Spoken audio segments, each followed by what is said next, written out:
My grandma used to tell me scary stories when I was little. There's one I'll never forget. I was 10 years old when Grandma came to live with us. It was about 6 months after Granddad passed away, and I guess looking back, she must have been lonely in that big house of theirs, rattling around with only the grief and memories for company. So, despite a few protests from Mum, my parents took her in. There were no protests from me, none at all. Grandma was loud and fun, and I loved her.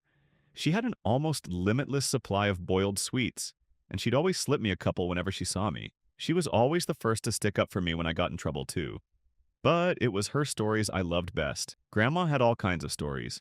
Stories about growing up during World War II, and stories about the things she'd get up to with her friends on the South Coast after her family had been evacuated. Sad stories, funny stories, adventure stories, but it was her scary stories that were my favorite. Grandma had lots of scary stories. She told me she dabbled in the occult when she was a teenager, trying out Ouija boards with her friends, tarot cards, fortune telling, all that stuff. Most of the stories I'd laugh off or forget about not long after she was done telling them. But there were a couple that really did spook me a bit. I was only 10 at the time, you have to understand, and Grandma certainly knew how to bring the stories to life. She'd shut off the lights in my room so only the glow of the night sky shone through the curtains, and she'd shuffle in real close. Close enough so I could see the wrinkles on her face and smell the boiled sweets on her breath. Close enough so her deep blue eyes could stare straight into mine. She must have given me nightmares with a few of those tales, but now, years later, there's only one that I can still remember. Only one that stuck with me. The story about the shower and Mr. Longfingers. Grandma told me about Mr. Longfingers one night after I asked about her baths. Grandma used to love her baths. She'd spend ages in them, light candles and incense, and lie in the tub humming to herself until the water turned cold. It drove my mum crazy. But when I asked her why she loved them so much, she said it was the only place she could relax. It was the only place that was safe for her to relax. You know, people like me who are, well, more sensitive to certain things, we have to have baths, she told me seriously one night, shuffling closer on the bed. I couldn't possibly spend that long in the shower. It'd be far too risky. Grandma stared at me with those blue eyes of hers, unsmiling, and I knew it was time for one of her stories. One of the scary ones. I shivered with pleasure and pulled the covers up to my chin. Why is it risky, Grandma? She half turned to look out the window, watching me from the corner of her eye. Pausing for effect, I waited, feeling my heart rate pick up ever so slightly in my chest. Well, she said after a moment, it's only risky if you close your eyes, of course. If you close your eyes for longer than 10 seconds. What do you mean? Why? Well, do you ever play that game in the playground with your friends? The one where someone turns their back and the others sneak up on them when they're not looking? I nodded, and Grandma nodded back. Exactly. So that's what it's like in the shower when you have your eyes closed. That's what it's like with Mr. Longfingers. A cold itch tickled back. Who's Mr. Longfingers, Grandma? She let out a deep breath, as if she wished she hadn't said anything.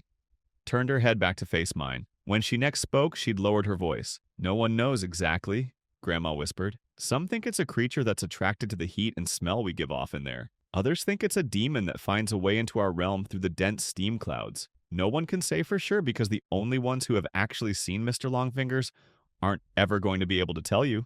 I pulled in a breath. Why not? Grandma shuffled closer along the bed and leaned towards me, leaving my question hanging in the air. Don't you worry about it, sweetheart.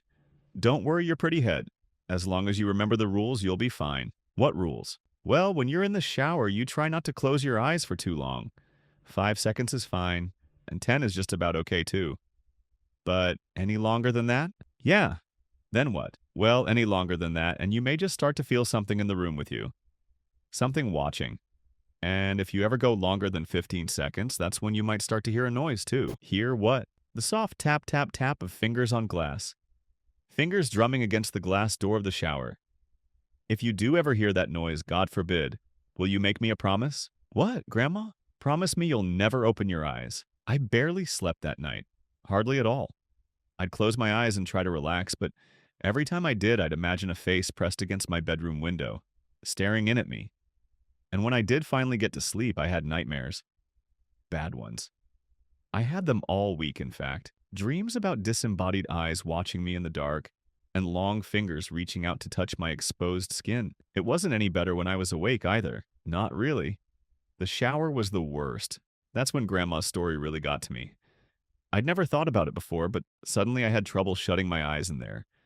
I'd be standing beneath the beating water, shampoo running down my face, and as soon as I squinted my eyelids closed, I'd hear Grandma's words running through my head.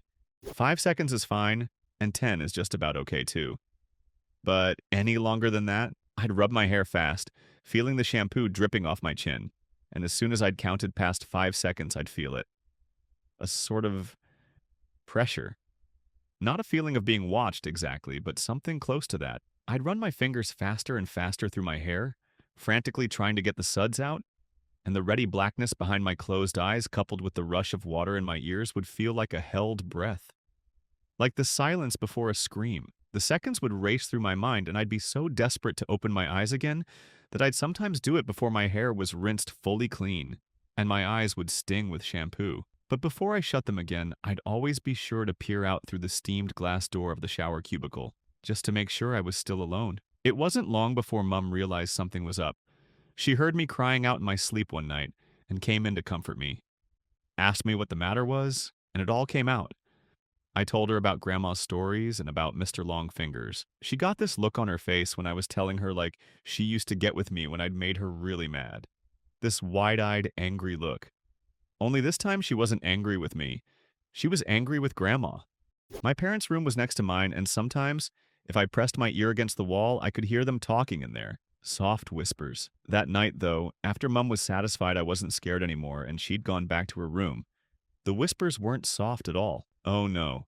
I heard Mum hissing to Dad about Grandma, about the story she'd told me. Mum's voice floated through the wall, sharp and crisp. You know what your fucking mother said to him now, don't you, Simon? Dad's response was an unintelligible mutter. She's told him there's a monster that'll get him if he shuts his eyes in the shower. A monster. The poor kid's been having nightmares about it all week. Seriously, Simon, you'd better say something to her tomorrow morning. First thing, or I will. Grandma came to visit me in my room the following night. That time, as she perched on the end of my bed, there were no stories. Nothing like that. Grandma just sat there and stared down at me, her blue eyes wide and sad. The light from the moon outside my window lit up her wrinkled face. You know I'd never let anything bad happen to you, don't you? She said after a moment. I nodded my head. I know, Grandma. You know I wouldn't let you come to any harm? I nodded again. Okay, good. That's good. She looked away from me for a moment, out the window. You know, the things I tell you in the evening are meant to help you, sweetheart. They're meant to toughen you up a bit. Protect you. She paused and shook her head. But maybe your mom's right. Maybe I went too far this time. She looked down at me and smiled.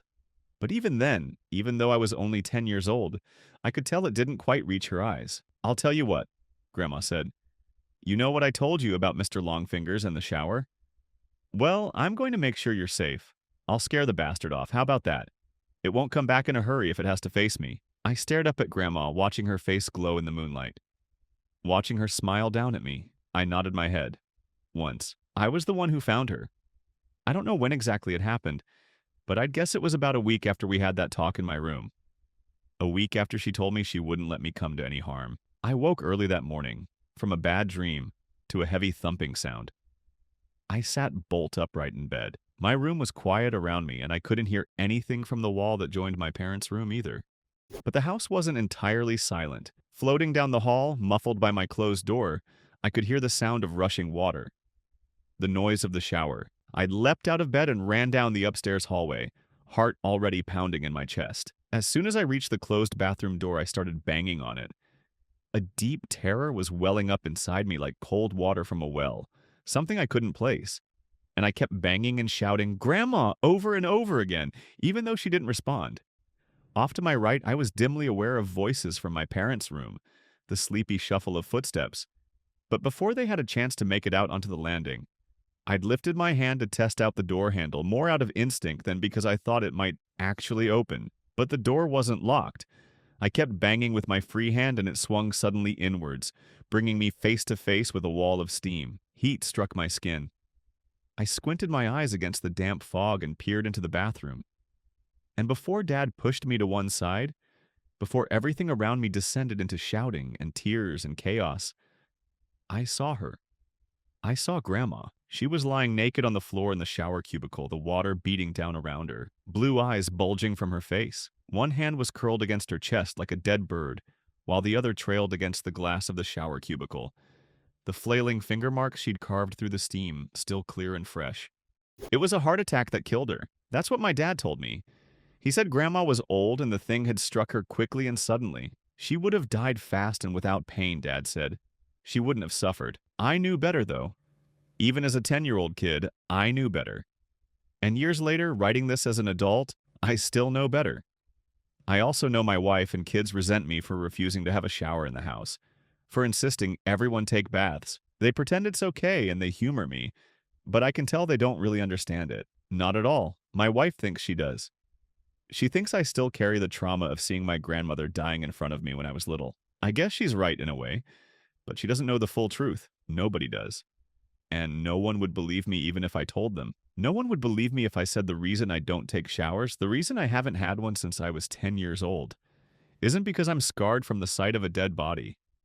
It's because all those years ago when I crept back into the still hot bathroom after the paramedics had taken Grandma's body downstairs, I made sure to check the marks her fingers had carved through the steamed glass of the shower cubicle.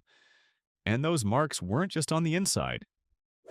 Share your opinion in the comments and subscribe to the channel so you don't miss more stories.